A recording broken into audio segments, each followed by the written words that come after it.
मैं आयुष श्रीवास्तव एक बार फिर स्वागत करता हूँ आपका द एएस एजुकेटर से। और आज मैं यहाँ पे आपके लिए अपना लेक्चर नंबर 7 लेकर के आया हूँ। और मैं बता दूँ कि अभी तक के अंदर अपने 6 लेक्चर कंप्लीट कर दिए हैं। और आज हम यहाँ पे अपने जो अकाउंट्स के बारे में पढ़ रहे थे, उसमें हमारे जो लास्ट अकाउंट एक बचा हुआ है हमारा अकाउंट्स के चैप्टर में, उसके बारे में यहाँ पे स्टडी करेंगे और अपना चैप्टर नंबर 2 यहाँ पे कंप्लीट करके चैप्टर नंबर 3 की ओर बढ़ेंगे।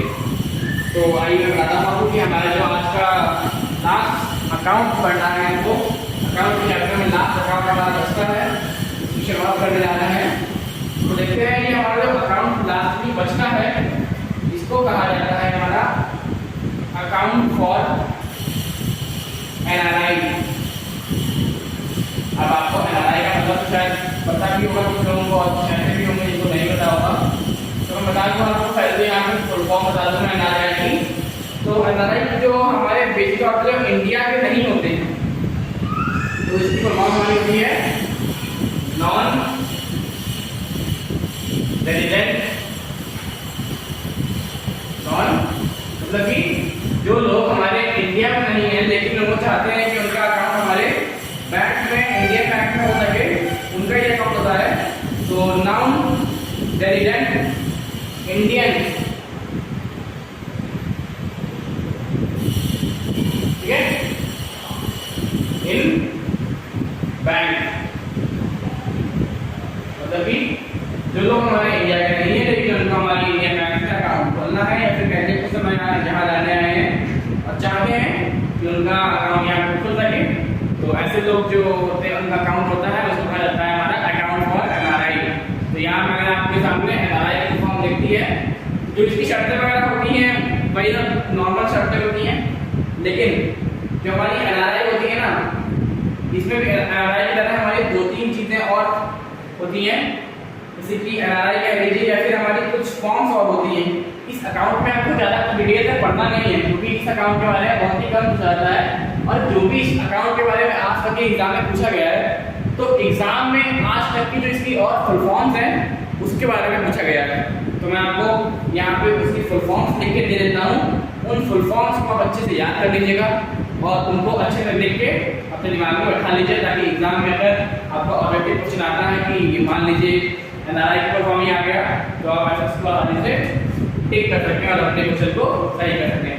तो मैं आपको यहाँ पे एनआरआई जैसे और जो हमारे होते हैं अकाउंट, उनकी फुल फॉर्म यहाँ पे लिख देता हूँ। इसमें से एक हमारा होता है NRE, ठीक है, एनआरई हो गया। ये हमारा होता है एनआरओ,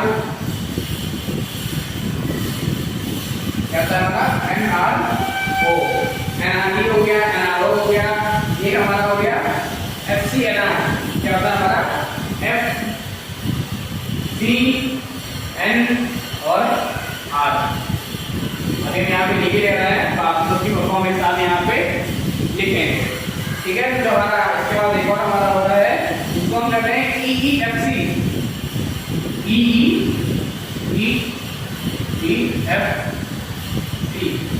तो आइए यहाँ पे शुरुआत करते हैं हमारे फाइनल लिखाएंगे के ऊपर एनआरई से, इसके ऊपर से। तो इसकी हमारी फॉर्म होती है नॉन रेजिडेंट एक्सटर्नल।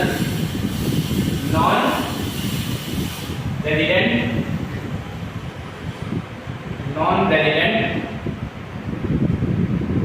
एक्सटर्नल, ठीक है। ये हमारी फॉर्म हो गई एनआरई की। अब देखते हैं हमें एनआरओ की फॉर्म क्या होती है। तो इसकी मतलब फॉर्म होती है हमारी नॉन रेजिडेंट ऑर्डिनल्स, ठीक है। नॉन रेजिडेंट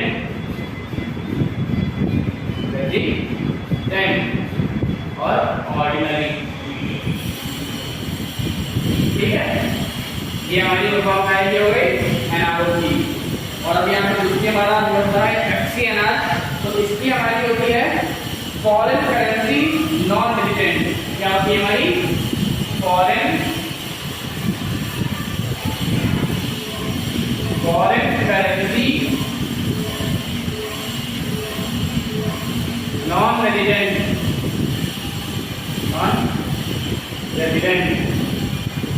ठीक है। और यहाँ पे जो हमारी आखिरी बचती है पढ़ने को EEFC, तो हमारी EEFC को फॉर्म होती है एक्सचेंज अर्नर फॉरेन करेंसी। क्या होती है हमारी एक्सचेंज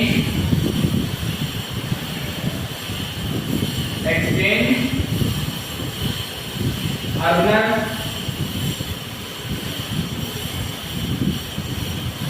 फॉरेन करेंसी। ठीक है, ये थी हमारी कुछ फुल फॉर्म जिनके बारे में मैंने यहाँ पे आपको लिख के बता दिया है। तो जो NRI के अकाउंट होते हैं हमारे यहाँ, वो ये सारे अकाउंट होते हैं हमारे, और इन NRI के अकाउंट के बारे में इतने डिटेल से पढ़ने की हमको कोई आवश्यकता नहीं है। तो बिना आपका टाइम वेस्ट किए मैंने आपको जो एग्जाम में आज तक इनकी फुल फॉर्म पूछी गई है वो मैंने यहाँ पे आपको जो कि इम्पोर्टेंट है मैंने बता दिया है। इसको आप अपनी कॉपी में लिख लीजिए अच्छे से। और मैं फिर से एक बार इसमें मुझे बता देता हूँ, जो हमारे NRI मतलब विदेशों के अकाउंट होते हैं, NRI की फुल फॉर्म होगी हमारी non resident Indian bank, NRI की फुल फॉर्म होगी हमारी नॉन रेजिडेंट एक्सटर्नल, NRI की फुल फॉर्म होगी हमारी नॉन रेजिडेंट ऑर्डिनरी, FCNR मतलब कि फॉरेन करेंसी नॉन रेजिडेंट, और EEFC मतलब कि एक्सचेंज अर्नर फॉरेन करेंसी। तो इसको अपने कॉपी में अच्छे से नोट कर लीजिए।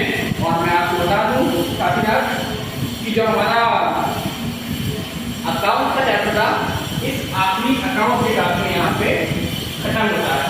ठीक है, तो हमारे अकाउंट के चैप्टर में सिर्फ इतना ही पढ़ना था हमको, जो कि हमने अपने 5 लेक्चर्स इतना ही कह लीजिए, या फिर कह लीजिए कि इस अकाउंट चैप्टर को हमको अपने 5 चैप्टर में कंप्लीट करना पड़ा है, या फिर कह लीजिए कि चैप्टर पढ़ा था थोड़ा ना, हमने अपने 5 लेक्चर में इसको कंप्लीट कर लिया है। अब आप इसको अपनी कॉपी में नोट कर लीजिए।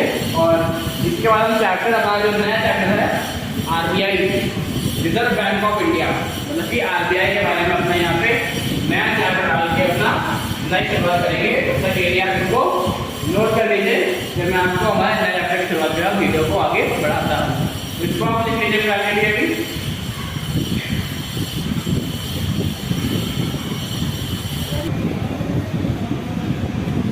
तो ठीक है, मैं उम्मीद करता हूँ कि आपने उतना देख लिया होगा।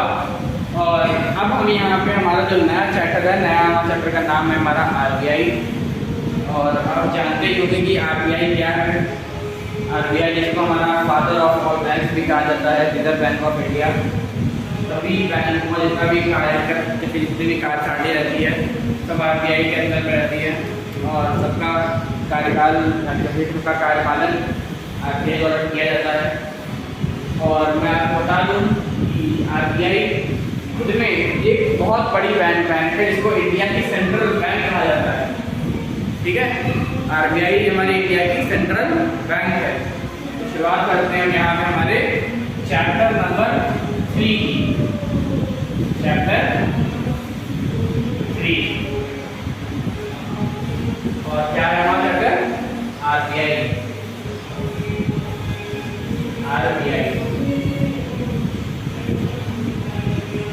लगता है कि शायद आप में कोई ऐसा हो जिसको RBI की फुल फॉर्म ना पता हो, लेकिन फिर मैं यहाँ पे RBI की फुल फॉर्म आपके लिए देख देता हूँ। तो देखिए RBI की फुल फॉर्म है हमारी रिजर्व बैंक ऑफ इंडिया।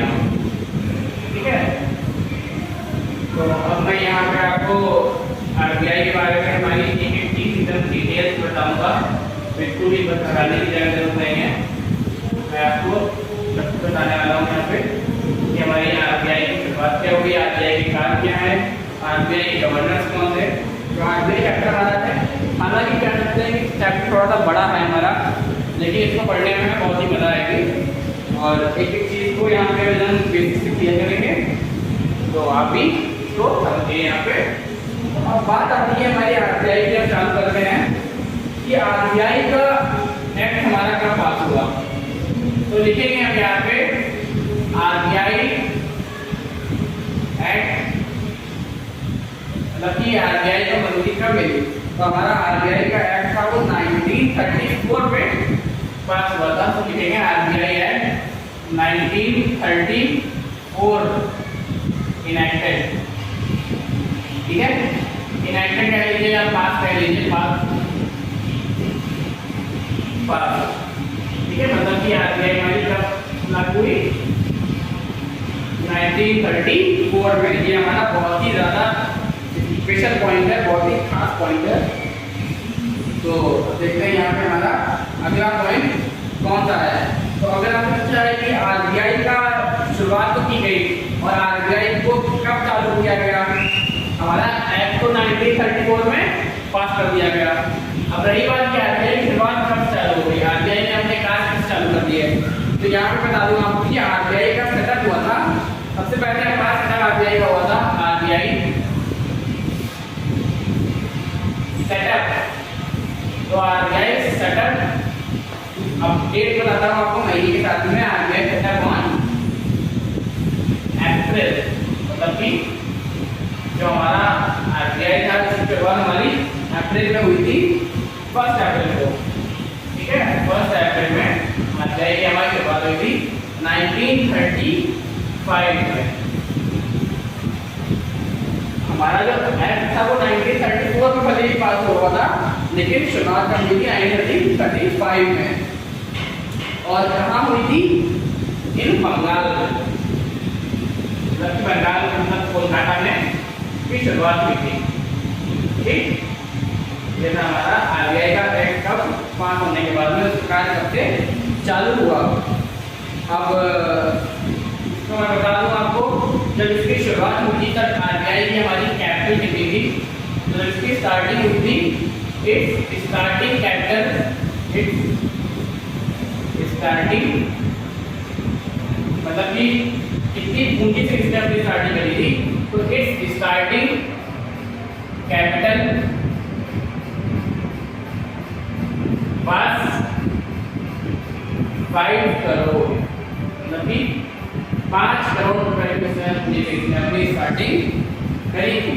और 1935 में आप सोच सकते हैं कि उस समय पे हमारी 5 करोड़ की वैल्यू क्या होगी, ठीक है।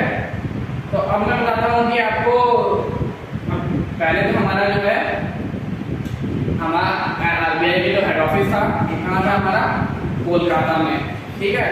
अब लेकिन मैं पूछता हूँ आपसे कि जो हमारा आरबीआई का प्रेजेंट टाइम में हेड ऑफिस है वो कहाँ है? तो आरबीआई का हमारा प्रेजेंट टाइम में जो हमारा हेड ऑफिस है वो कहाँ है? मुंबई में। तो ये हमारा एक पॉइंट हो गया, जो हमारा आरबीआई का हेड ऑफिस था वो मुंबई में शिफ्ट हुआ। तो इन 1937, मतलब कि इन 1937 आरबीआई हेड ऑफिस, मतलब कि RBI head office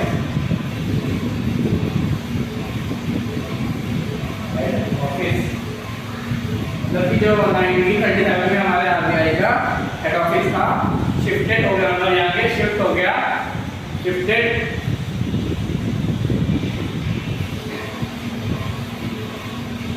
from Kolkata to Mumbai, मतलब कि कोलकाता से मुंबई की ओर हमारा इसका जो हेड ऑफिस था वो हमारा शिफ्ट हो गया। अब बात करते हैं कि कोलकाता में अब क्या है। तो इसको एक हमारा स्पेशल पॉइंट बना के लिख लीजिए कि आरबीआई का म्यूजियम जहाँ पे है, तो नोट करके लिख लीजिए यहाँ पे प्रेजेंट टाइम में आरबीआई म्यूजियम, आरबीआई म्यूजियम। तो आरबीआई का म्यूजियम इस समय कहाँ है? भविष्य में हमारा प्रेजेंट टाइम में आरबीआई का म्यूजियम हमारा है कोलकाता में। काफी लोगों को इस चीज में लेके कंफ्यूजन होता है कोलकाता मुंबई में, तो मैं एकदम क्लियर कर दूं कि हमारा हेड ऑफिस शिफ्टेड कहाँ से कहाँ? कोलकाता से मुंबई। कोलकाता में क्या है? उसका म्यूजियम, ठीक है। अब देखते हैं हमारा यहाँ पे अगला क्या पॉइंट है आरबीआई को लेकर। तो जो आरबीआई का मतलब आरबीआई को राष्ट्रीय बैंक में दर्जा कब मिला?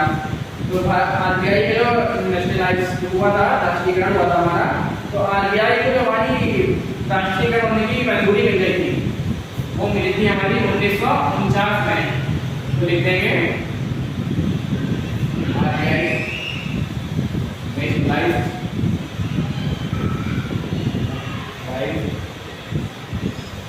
देखिए 1949 में मंजूरी मिली थी हमारे आरबीआई को होने की।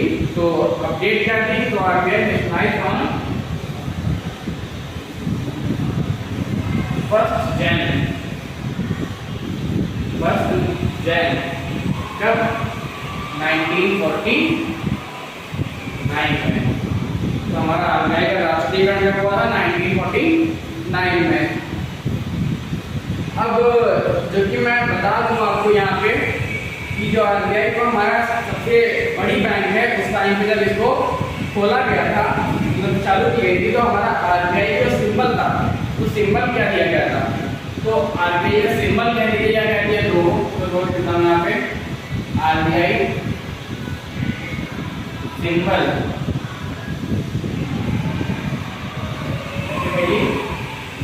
लोगो। तो बहुत से ऐसे कम लोग होंगे बच्चे को जिनको पता होगा कि आरबीआई का सिंबल क्या है। तो आरबीआई का सिंबल था हमारा, शायद बहुत लोग जानते हो, एक टाइगर विद पाम ट्री, ठीक है।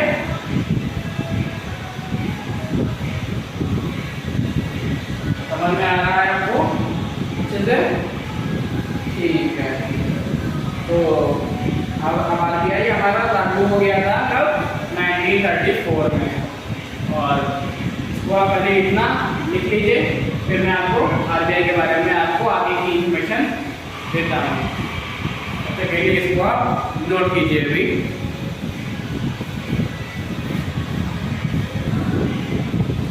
तो उसका लिख लिया आपने। अब मैं बताता हूँ कि आपको जो हमारा आरबीआई था, आरबीआई को बनाने का रिकमेंडेशन किसने किया था, आरबीआई को रिकमेंड किसने किया था, तो देखिए RBI recommend by John Milton, ठीक है। RBI recommend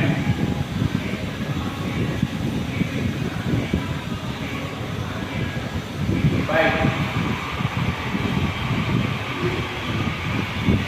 RBI recommend by John Milton young.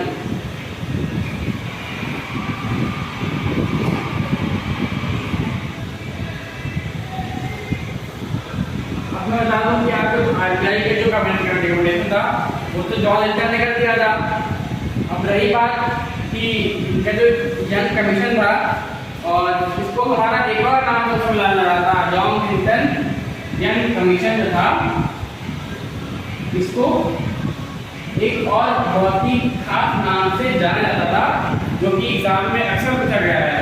नाम चेंज करके दिया जाता है, जिसकी वजह से लोगों को काफी कंफ्यूजन होता है। तो बता दूं इसका जो दूसरा नाम था, वो नाम था उसका रॉयल कमीशन। क्या नाम था? Royal commission. Royal commission. और इसको कब इसको हमारा जो है इसको दिया गया था, इसका रिकमेंड करने का 1926 में, इन 1926, ठीक है। तो अब इसको आरबीआई को रिकमेंड किया है जॉन मिल्टन यंग कमीशन। इसको दूसरा नाम था रॉयल कमीशन, और कब किया गया था 1926 में। तो ये भी हमारा एक बहुत ही इंपॉर्टेंट पॉइंट में से एक है। अब बात करते हैं यहाँ पे कि इस समय प्रेजेंट टाइम में जो आरबीआई का इनोवेशन हब है, तो 2021 की जानकारी के तौर पे आरबीआई का इनोवेशन हब, आरबीआई इनोवेशन, जो भी आरबीआई के काम वगैरह होते हैं या फिर ऊपरी काम होते हैं, तो इसके लिए हब बनाया गया है, इनोवेशन हब। अब रही बात कब की रात पे जाके जा रही है, तो 2021 के जानकारी के अनुसार, तो इसका प्रेजेंट टाइम में जो हमारा हेड का इनोवेशन का जो हब है वो कहाँ बना हुआ है, बेंगलोर में। बेंगलुरु इसे कहते हैं ठीक। अब यहाँ पे हम बात करते हैं हमारे आरबीआई से जुड़े अगले कानून की, आरबीआई के। तो आरबीआई का फाउंडर कौन था? तो भी अक्सर ये क्वेश्चन इतना अच्छा क्वेश्चन है कि हुआ था फाउंडर ऑफ आरबीआई। तो देखिए आरबीआई का फाउंडर काफी नीचे दिखाई पड़ रहा है आपको, मैं यहाँ पर लिख के आपको फिर नेक्स्ट इसको बिगाड़ के आगे दिखाऊंगा, आगे लिखवाऊंगा। कल इसके लिए मैं यहाँ पे एक पॉइंट अभी लिख ले रहा हूँ जैसे कि, तो आरबीआई के हमारे फाउंडर की अगर बात की जाए, आरबीआई फाउंडर कौन थे, तो मैं यहाँ पे आपको बता दूं, जा रहा हूँ मैं, दिख रहा होगा वैसे। तो जो आरबीआई के हमारे फाउंडर थे, तो उनको हमारा कहा गया था सर ऑक्सफोर्ड स्मिथ, ठीक है। क्या नाम था हमारा? सर ऑक्सफोर्ड स्मिथ, ठीक है। सर हमारे ऑक्सफोर्ड स्मिथ थे। अब अगर बात करें कि ऑक्सफोर्ड होता है यहाँ पे, ऑक्सफोर्ड स्मिथ होता है कि अगर बात करें कि ये हमारे सर ऑक्सफोर्ड स्मिथ रहने वाले कहाँ पे थे, तो देखिए ये हमारे जो स्मिथ थे रहने वाले, ये हमारे ब्रिटेन के, ठीक है, ये हमारे ब्रिटेन के रहने वाले थे। अब शायद कुछ ज़्यादा आपको दिखाई ना पड़े, फिलहाल के लिए आप यहाँ पे इतना ही रखिए अभी, और फिर मैं यहाँ पे आपको इतना लिख लीजिए अच्छे से पूरा, फिर मैं आगे आपको यहाँ बता करके आगे लिख के बताता हूँ आगे के बारे में, जो हमारी आगे की इंफॉर्मेशन हैं। इसको नोट कर लीजिए, फिर मैं इसको बिगाड़ जल्दी से फिर आगे बताता हूँ।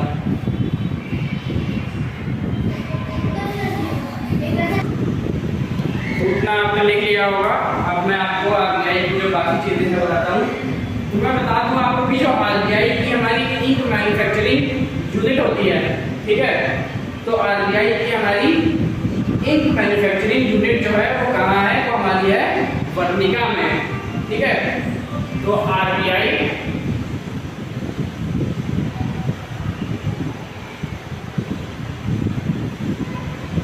इंक मैन्युफैक्चरिंग मतलब कि इंक बनाना, इंक मैन्युफैक्चरिंग यूनिट कहाँ है? वर्निका, कहाँ है? वर्निका। तो रही बात ये वर्निका कहाँ है, तो ये हमारी वर्निका है मैसूर में, ठीक। शायद आपको दिखाई पड़ रहा है, तो किनारे को चेक कर देता हूँ एक बार। जी दिखाई पड़ रहा है, ठीक है। तो ये हमारी आरबीआई की इंक मैन्युफैक्चरिंग वाली हमारी वर्निका में है, ठीक है।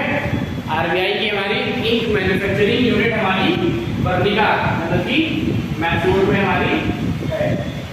अब मैं बात करता हूँ यहाँ पे आपकी जो आरबीआई का हमारा लर्निंग और डेवलपमेंट सेंटर है, जो कि हमारा मेन जहाँ पे आरबीआई के बारे में हमको बताया जाता है, पढ़ाया जाता है, फिर आरबीआई की जॉब करने के बाद प्रमोशन के एग्जाम होते हैं, वो कहाँ है? तो RBI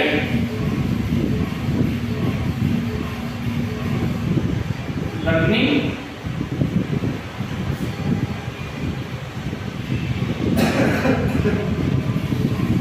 and development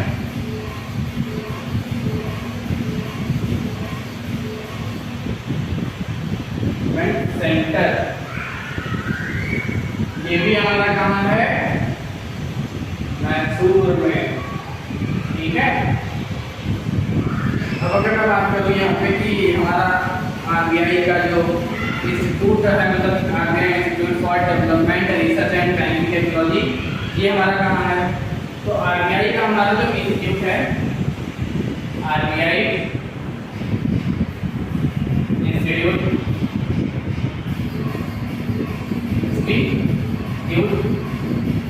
for research, RBI institute for research and development technology and development technology, इसको यहाँ पे हम टेक्नोलॉजी, इसको हम यहाँ पे आगे ना लिख के यहाँ पे देते हैं। इसका हमारा टेक्नोलॉजी का इंस्टीट्यूट हमारा कहाँ है? हैदराबाद में, ठीक है, हैदराबाद। तो आरबीआई के बारे में देखिए हमने अपनी बहुत सी जानकारी इकट्ठी कर ली है और फिलहाल आज की क्लास को बहुत लंबा ना करते हुए इस क्लास को हम यहीं पे समाप्त करते हैं। और हमने यहाँ पे आज के लेक्चर में हमारा सेकंड चैप्टर का ख़त्म करके हमारे थर्ड चैप्टर की स्टार्टिंग कर दी है। अब जैसे जैसे लेक्चर हमारे आगे बढ़ते जाएंगे मैं आपको आरबीआई जुड़े और तथ्य बताता रहूँगा कि ये आरबीआई में क्या होता है, कितने बोर्ड होते हैं, क्या डायरेक्टर होते हैं, इनके जितनी चीज़ें आरबीआई जुड़ी होंगी मैं आपको अपने आगे लेक्चर में बताता रहूँगा। फिलहाल आज की क्लास को मैं यहीं पे समाप्त करता हूँ और मैं बता दूँ आपको कि मेरी तरफ से आपको दीपावली की बहुत बहुत शुभकामनाएं। लेकिन मैं बता दूँ कि आपको दिवाली में भी जो लोग हमारी फैमिली लाइफ कर रहे हैं उनको दिवाली में भी प्रॉपर क्लासेस मिलती रहेंगी, मतलब कि कोई छुट्टी यहाँ पे नहीं है, आपको प्रॉपर क्लासेस यहाँ पे ऑनलाइन अवेलेबल रहेंगी। मैं डेली अपने दोस्त के टाइम पर आपके लिए क्लासेस यहाँ पे डालता रहूँगा, ठीक है। तो इसको आप नोट कर लीजिएगा और अगर आपको वीडियो अच्छी लग रही है तो लाइक और शेयर कर दीजिएगा। चैनल सब्सक्राइब नहीं किया है तो सब्सक्राइब कर लीजिएगा और घर में रहिए, अच्छे से अपनी फैमिली का तथा दिवाली का त्यौहार सेलिब्रेट कीजिए और अगर चैनल अच्छा लग रहा है तो इसको शेयर कर दीजिएगा। Thank you, thanks for watching.